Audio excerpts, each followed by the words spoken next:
মতি, চলো কিস করার জন্য প্রস্তুত হয়ে যাও। হ্যাঁ, আমি একদম রেডি।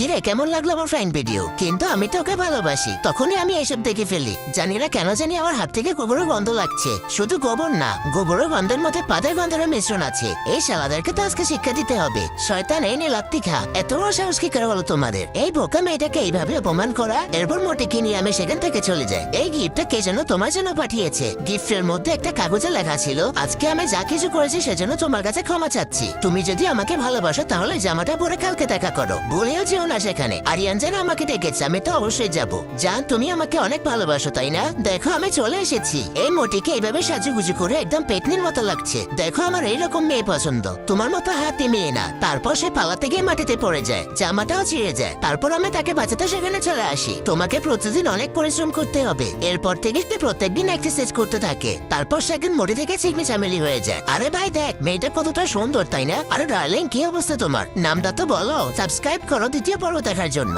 আর ভিডিওতে অবশ্যই লাইক করে দিও।